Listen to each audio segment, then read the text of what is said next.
So today I wanted to kind of review all the different tools that are my most frequently used tools.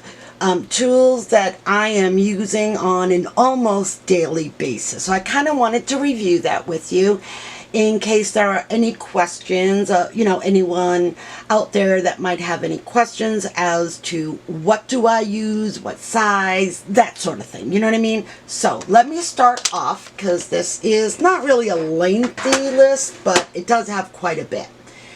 The first thing that I use is a Fiskars trimmer. I do use the high profile trimmer, and I love it because it has that piece of aluminum string, the steel string there, that's within this indent right here, because I like the precision of knowing exactly where I'm going to cut, as well that it goes out to 15¼ inches. So that's really, really helpful. And as well, the locking mechanism, I don't use this all the time. I tend to use this when I am trying to cut smaller pieces of paper. Larger pieces of paper I can hold with one hand and cut with the other. But when they're really small and you can't really hold it, I use the locking mechanism. So there is the trimmer that I tend to use. I have others, but this one here is the one that I tend to use more. The bad side is that the blades tend to run out pretty quickly, in my opinion. They're not that expensive. They're about $7.99 at Michael's for two, but I go through them quite a bit. I know I'm crafting a lot, but you would think that they would be a little bit last a little bit longer. So, but this is the one that I use, and this is Old Faithful for me. So next, let's go over scoreboards and the ones that I use.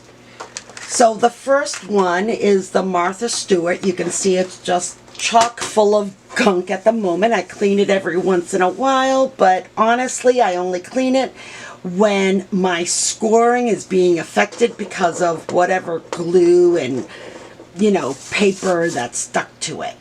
I like this because it's larger, the numbers are bigger, and it has the 1/8 increment. So this is the one that I tend to use all the time. I don't really use this portion here where you can house your bone folder. I really don't use it. But this is the one that I use. So the Martha Stewart, the larger one. I have another one still in its package. I put away. It's in my tools section. And I'm keeping that there until this one is no longer usable. So that way, I have it in case I need it. But on top of that scoreboard, I also use the We Are Memory Keepers mini scoreboard. Now, right off the bat, let me just say that I am a huge We Are Memory Keepers fan. I support their company. I just feel that everything that they make really, really well, and they make with us creators in mind. So on top of the larger scoreboard, which I use all the time, I also have the mini, and the mini I use all the time as well. I'm finding that I'm really alternating between the two, and I use them both equally as much. So this is obviously less bulky. It's, you can take this into another room without having to lug the larger one. Do you know what I mean? So those are the two scoreboards that I use. And I'm going over these a little bit quickly because I have quite a few here that I want to show you. So next in my list of things that I use all the time is envelope punch boards. Now I tend to use envelopes quite a bit, but I also use these to make bows, to make lots of different things, coin pockets. I mean, I use this for a lot of different things, not only envelopes. Again, this is by We Are Memory Keepers. This is the larger version. It comes with a scoring tool, And on this side, you can round your edges. Instead of having them be pointy, it has the rounding mechanism here.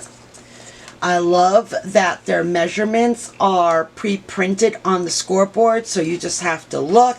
With me, I need a magnifying glass because I am blind as a bat. But I like that they are here. On top of this one, I also use the mini envelope punch board. Again, same punch board, but for making a lot smaller envelopes. And I use this one all the time as well because I like to make mini albums and things like that, and it's great to use envelopes as part of the pages to have additional places where you can tuck things into. So the mini punch board for me, again, personal preference, is that I use them both equally as much, the regular size and then the mini size. Alright guys, what's next? What's next? Alright, let's talk scissors. Oh, can't grab it. Alright. So, I tend to use, just so you know, I have scissors everywhere. All different kinds, sizes, shapes. I mean, I've got scissors everywhere. But what I've learned is I need these two. You know, after all is said and done, and having all of these scissors that do all these different things, and, you know, they're ergonomic, they're rubber, they're this, they're that, I keep going to these two.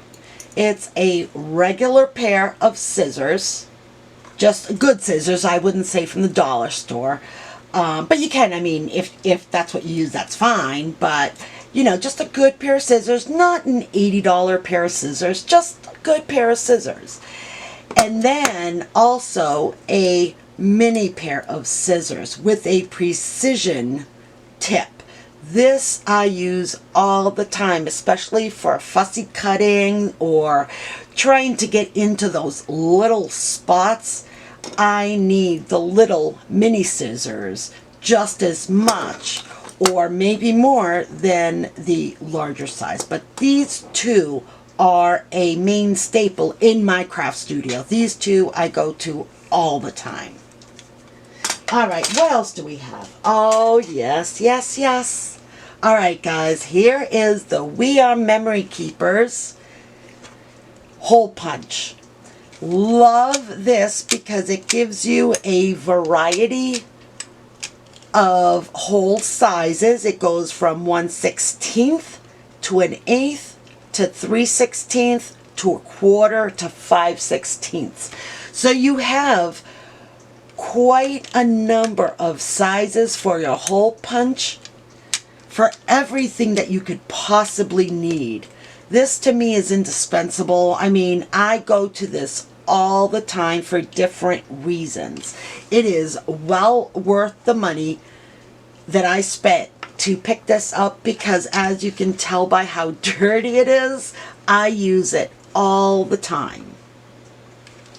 So that's my go-to hole punch. Alright, what's next on our list here? Alright, next let's talk rulers.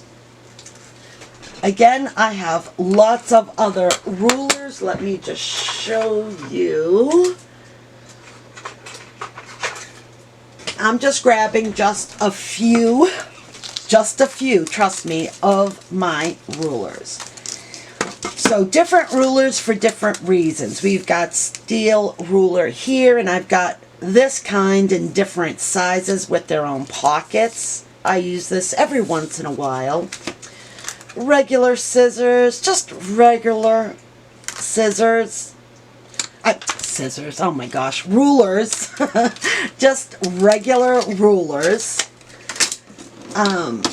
Then I have this one here. It's by Mr. Penn, and to be honest, I thought that I needed it. It was on my list for the longest time.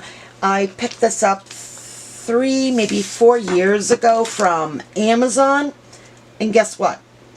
Yeah, you got it. I never used it. Never even used it once. So, not quite sure what that's about. But I know how I should use it, and maybe I'll start. This is a reminder for myself as well, what I have. So there's that. But the two main rulers that I use on a frequent basis, almost daily basis, is my T ruler. Got this from Amazon. Inexpensive. It's just plastic. It's nothing fancy. But I love this part because it helps me make sure that I'm lining up perfectly straight whatever it is that I'm adhering. So this to me is a must-have in a craft studio. As well, I have the Holtz Ruler. I use this not as much as my T ruler, but this one I use like second. It's my second favorite. Love the beveled slant edge. Big numbers, small increments. Love this ruler. So again, I tend to go first for my T ruler and then my Holtz. So those are the rulers that I think are a must-have in my studio, my personal preference. Let's see, next, let's talk adhesive. All right, every crafter knows that you need good, reliable adhesive. For me, my glue of choice is Reptile Glue. Michael's, Joann's, Hobby Lobby, Walmart, they don't carry this, only as much as I know anyway, and I've looked. It's Amazon. So I get this through Amazon. I do have art glitter glue in my stash and a couple of others, but I don't really like them. There's something about that when I place down the glue, it leaves bumps, and I don't like that. And I'm just saying this, I know some people may say, well, you're adding too much glue. I'm really not. I'm adding the exact same amount that I would with my Reptile, but for some reason, those, for me, leave bumps, and I don't want to see the bumps in my project. So Reptile Glue, I absolutely love this glue. It dries clear, dries fast. It's reliable as far as it's at, binding and bonding to your material. It bonds with a lot of different material, way too much for me to go through today, but just know that it can adhere to a lot of different materials reliably. So this is why this is Old Faithful for me. I love this glue. Now, talking about double-sided tape, you have your dollar store tape, double-sided tape, and I do pick them up, and I do have them in my stash, and I do use them. But I only use it for certain things, where whatever it is that I'm adhering, the sticking to whatever I'm adhering it to isn't that important, or I'm trying to find the right words here. It's not that big of a deal, if that makes sense. Then I'll use the Dollar Tree double-sided tape. Otherwise, I pick up from Amazon score tape. They come in a multitude of sizes, from 1/8 all the way up to probably 3 inches and maybe more. I think they even have score tape that is for a full 8.5 by 11. They come in so many different sizes. I tend to pick up the 1/4 inch, 1/2 inch, inch, yeah, those three, 1/4, 1/2, and inch. The only, I'm going to say, well, the good part, let me start with the good parts here. The good part is that it adheres really well. This is a reliable double-sided tape. Whatever you're creating, you can feel good in knowing that it's going to stick and it's going to stay. It's not going to fall apart on you, which, let's be honest, the Dollar Tree might, probably will. This will not. This will keep your projects really, really well bound together. The con, there's two in my eyes. One is that as you're creating, if you're using score tape, once you adhere something to it, it's on there. There is no wiggle room. And let's be honest, when you pull it up, you probably will rip the paper. So there's give and take here. It's good because it adheres really well, but the con is that it adheres really well. And if you place something down crooked and you need to move it over a little bit, well, guess what? You're going to rip the paper. But again, it's going to hold your projects really, really well. So you have to be a little bit extra careful when you're putting things down. Not a big deal. Especially if you're selling something on, Etsy, Shopify, Facebook Marketplace, a local brick and mortar store. You want your product to be good, to hold together. So I recommend score tape. Then I also use AdTech Crafters tape, and this I find in Hobby Lobby, Michael's, not sure about Joann's, maybe Joann's.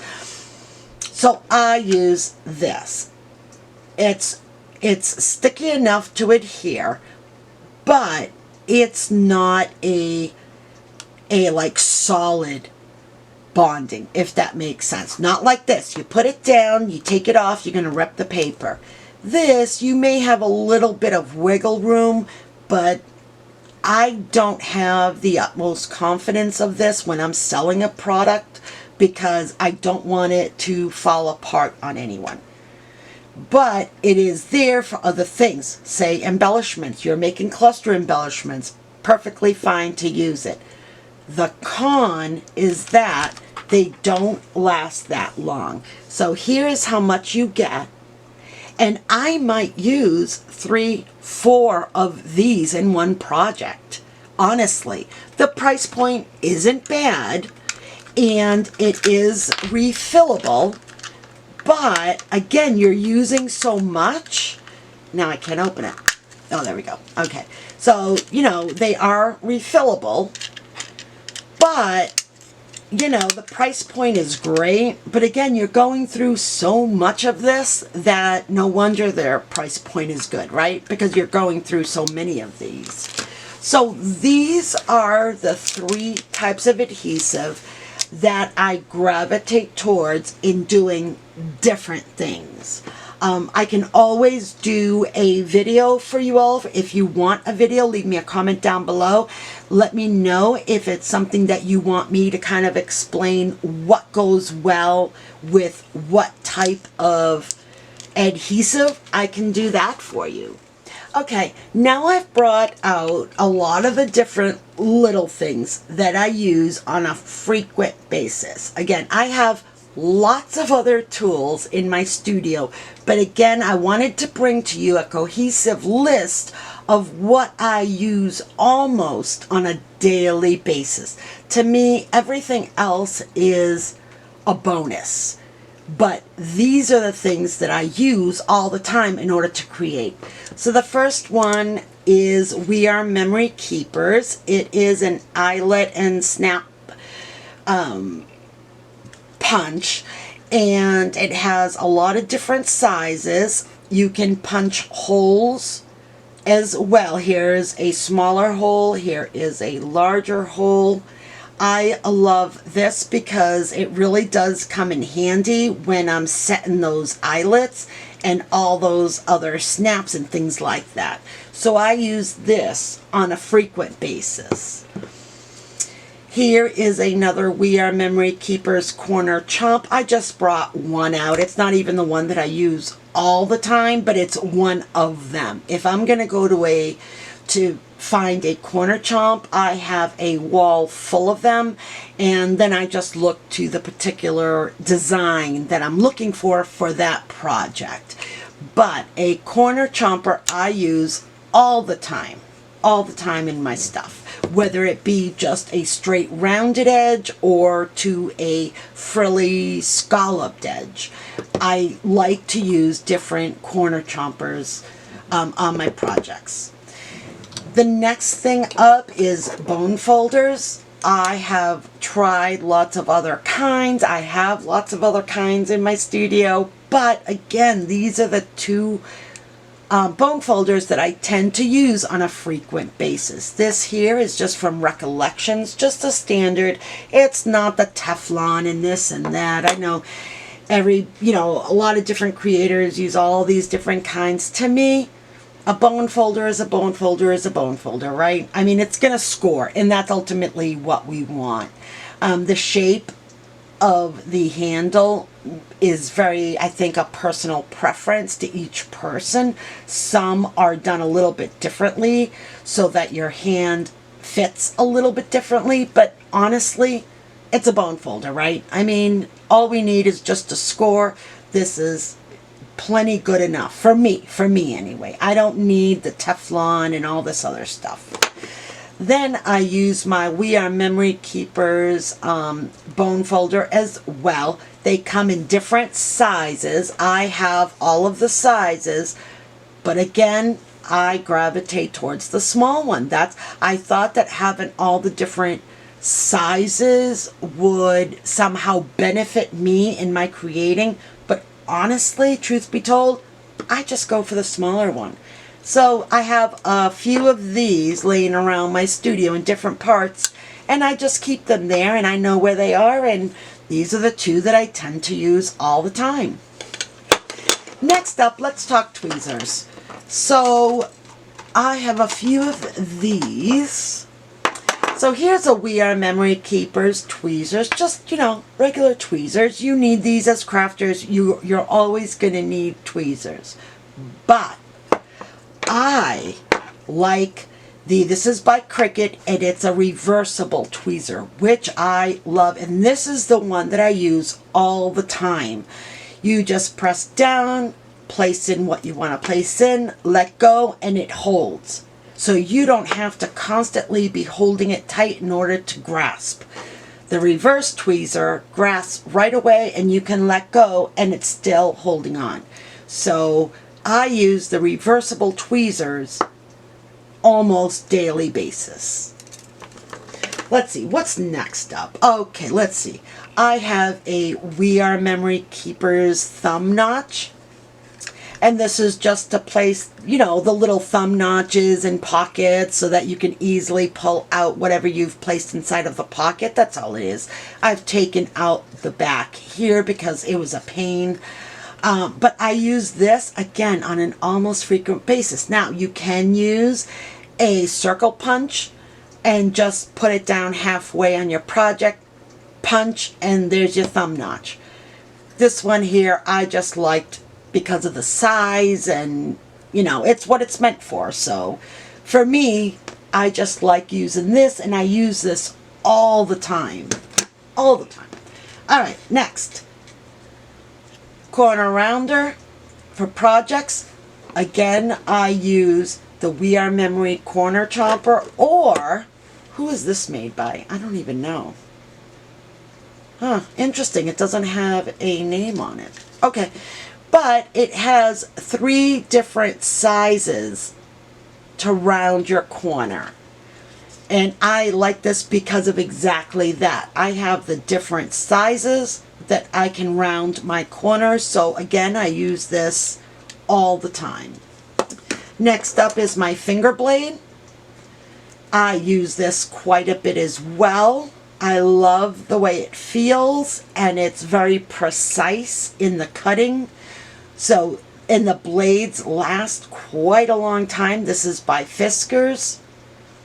So I use this all the time as well.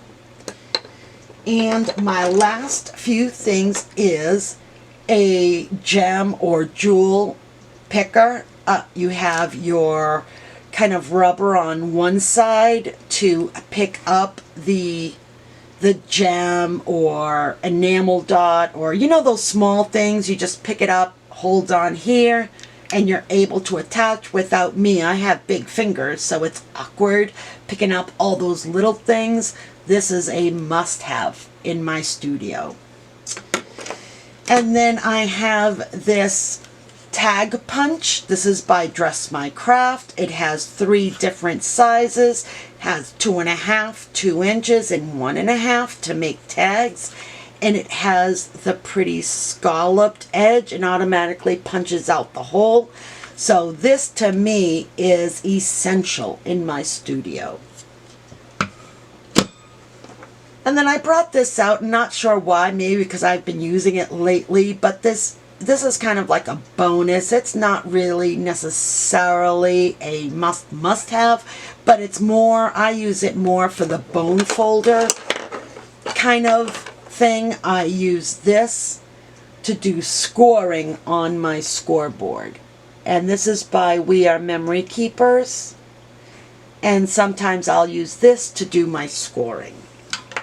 So believe it or not, all these things that I've kind of gone over with you, I use in almost a daily basis. These are the things that I tend to gravitate towards. Now I have lots of other tools, trust me, in my studio that I do use, and I do use often, but I don't use them like on an everyday basis. The things that I showed you today are the things that I use almost, I'm saying, every time I craft, if that makes sense. Alright guys, that's all I have for you today. I hope you liked this video. I had a lot of fun kind of thinking about what tools I used and how I was going to present it to you, and because I want to make sure that whatever I bring to you is as accurate and truthful as possible. So, if you like this video, please smash that like button and don't forget to subscribe to my channel if you haven't already. And if you have, thank you so much. I really do appreciate your support. It means the world to me. As you may know, I am a new channel, and every time you hit that like button that you like one of my videos, or when you subscribe, you're helping my channel to grow. And that way I can reach more people, because ultimately, bottom line, what I want is, the reason that I'm on YouTube is to be of service. I want to be of service to all of you. I want to be here to help you figure things out, kind of let you know how to use things, how to make things, that sort of thing. Any questions that you may have, I always welcome them, and I will do my best to bring you the best answer that I possibly can. And don't forget to hit that notification bell so that you're notified every time I upload a new video. Alright guys, that's all I have. Until the next time, stay safe, be kind, and keep it creative.